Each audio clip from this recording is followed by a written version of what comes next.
Hello everyone and welcome to Rodan Man's Reviews. So today we're taking a look at the Forgotten Realms Dungeons & Dragons Drizzt or Drizzt and Guenhwyvar from Hasbro Toys. Now, the reason I say the different pronunciations, I've heard the character's name pronounced a couple of different ways. I've heard it pronounced Drizzt, and I've also heard it pronounced Drizzt. So I'm not quite sure what the pronunciation is. I read the books years ago, the first few books, and it's a really good line of books. If you get a chance to check it out, definitely do so. They're highly recommended. It's been quite some time since I've read them though, but basically the character is a dark elf. He comes from a society of what they call the Dark Elves, the Drow Elves, and the Drow are kind of a matriarchal society. The women rule the society, and Drizzt or Drizzt is kind of an outcast from their society. So, but if you get a chance to check it out, definitely do so. Highly recommended. Let's go ahead and take him off the stand here, and we'll check him for articulation. So he does have the 90-degree arm stretch here.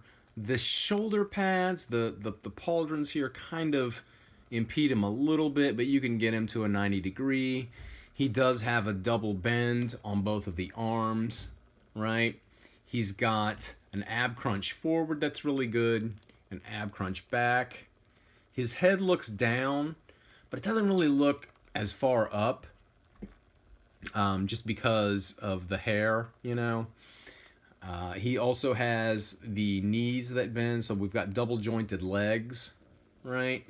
That's really cool. And then we've got feet that point down, and then they point back up, and we have, of course, peg holes in the bottom. So he's really got all of the articulation that you might expect from a Hasbro, Marvel Legends or Star Wars Black Series style of figure.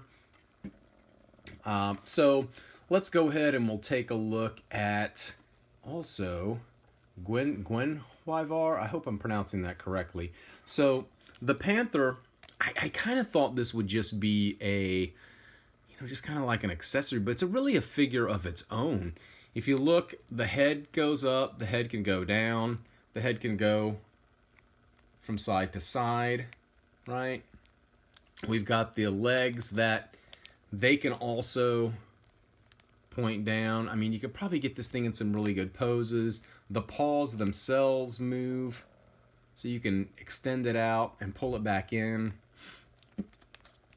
So just really good articulation wise as far as the Panther. He also can, the mouth opens. I can't remember whether Guenhwyvar was a male or female, so forgive me. Like I said, it's been a number of years since I read the books, but yeah, it does have, you can see there's like a joint right here in the middle where he can kind of lift up and down, side to side a little bit. So it was more than just an accessory. It's kind of almost a figure on its own. So it's a pretty good. The only thing is with the tail, it doesn't really, you can spin it around, but it's not really posable or anything. There's not a wire in there. You can have the tail going down to the side or up, whatever you want to do. But overall, really, I was really impressed with the posability on this cat. Really, really good, really solid articulation with the cat. So let's take a look. Now, you do get this collector box here. I don't know if you can see that. This actually slides up, and this is where the figure is, of course, right? So we'll slide that down, and we've got some really cool art on it. I don't know if you can see that. It's got a picture of our friend Drizzt and the cat on the front. And then on the back, kind of hard to see, but there's some very light, kind of dark colored artwork that's basically the same thing as the front cover. So really nice packaging on this set, and you do get a lot of accessories with him, which I very much like. So we'll take a look at one of the things is this cape, this plastic cape that comes along with him. Now this was originally on the figure when he comes out. I took it out just so we could show the posability and the articulation with the figure. So we do get, of course, the ability to pluck his head off there and stick this around his shoulders. And now he's got his really cool cape on. There we go. So there's that, right? Okay, so I'm going to take that off for just a second because there's a couple other things I want to show you guys. So then we put the head back on. We also have a couple of swords. So we've got this sword, and we've got this sword, right?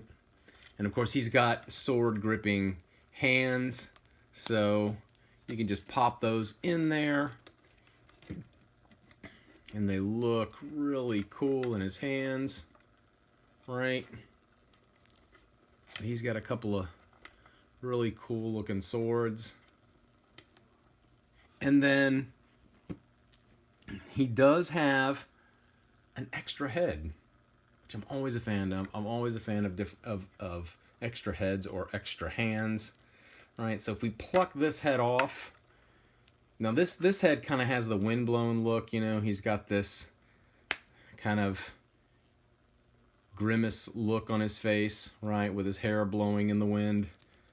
We could take this off, and right here he's got kind of more of a serious face, right, with the hair just down. I'll let you guys see that. Yeah. So, and that's really cool. I like that he's got that. But there's also something else. If we take, you can actually take the, there we go. So if we can actually take the hair off, right? And we can swap hair. So if we wanted to put the windblown hair on the serious face, we can do that, right? Or we can pop this head back off, put the smiling face thing on, and then put this hair. And the only thing that kind of impedes this a little bit are the ears, right? Because he's got these big elf ears. And there we go.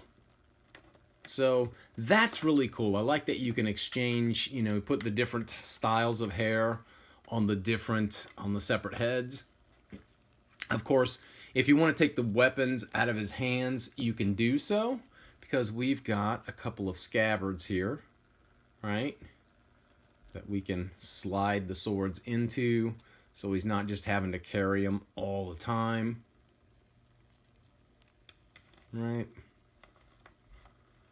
So there's that.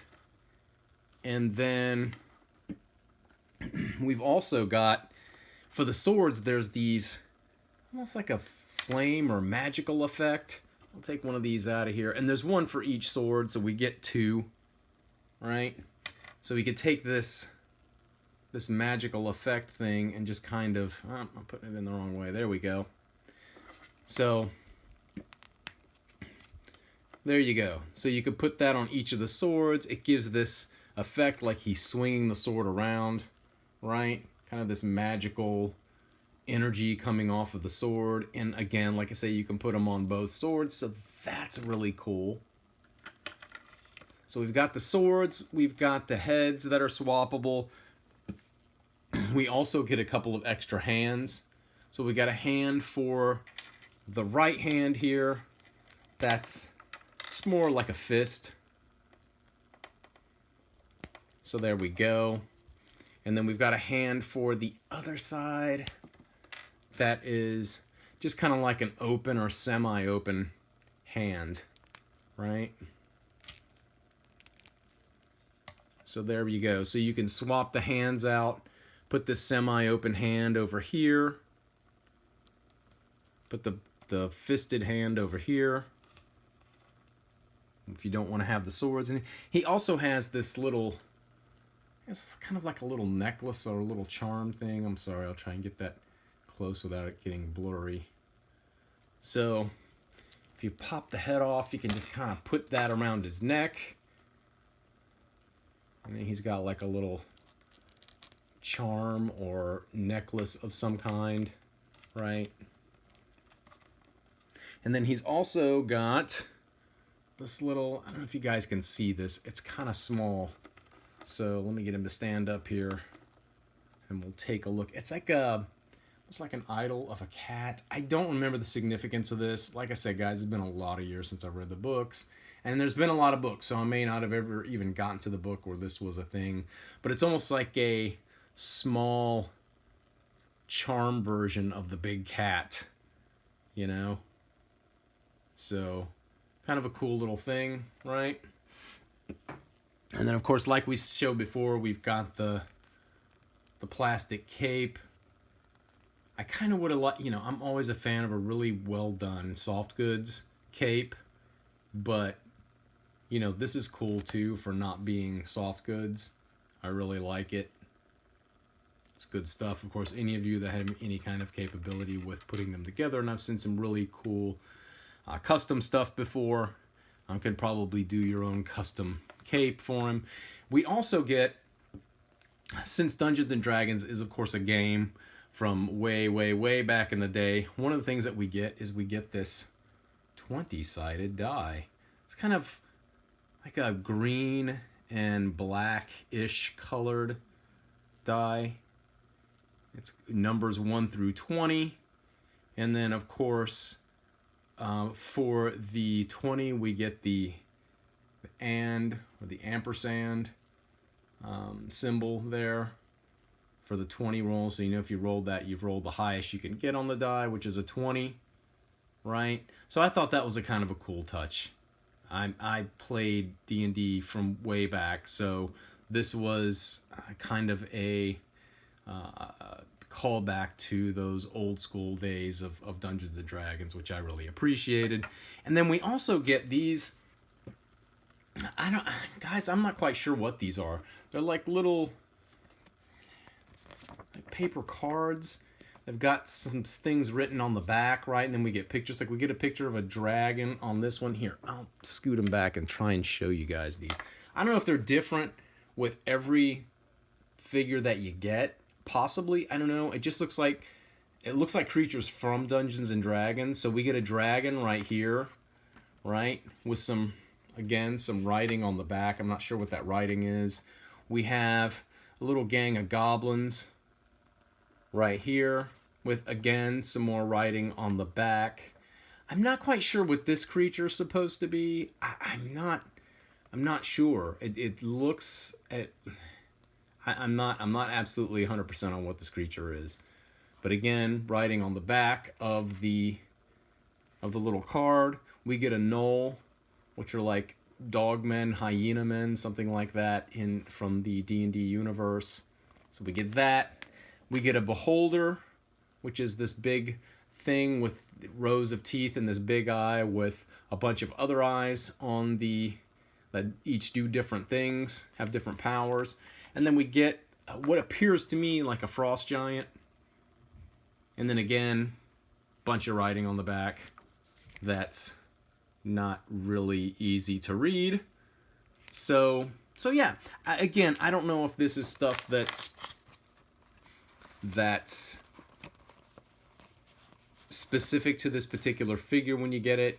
One of you may have gotten this figure and gotten completely different cards. I don't know. So that's pretty much in a nutshell what you're getting when you get Drizzt or Drizzt and Guenhwyvar. As far as the paint apps on the figure itself, I really love the way they've done the armor. It's like this, almost like this dark bluish type of, lots of dark blue and then black and this gold trimming that's really well done. I'll try to get in there so you guys can see it. You know, I mean, overall the figure is really cool. I love the amount of accessories that we get with it. I love the fact that the cat is more of just an additional figure instead of a just kind of very not articulated accessory. you know. The cat actually moves around and can be positioned in some pretty cool poses if you wanted to. The arm, the arms, the legs and the feet move really well. So there's that.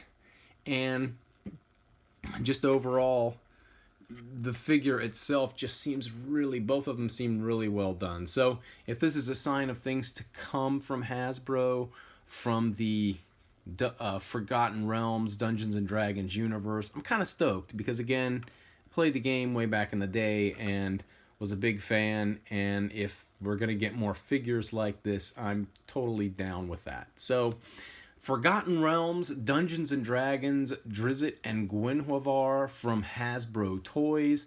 Definitely pick this figure up if you get the chance.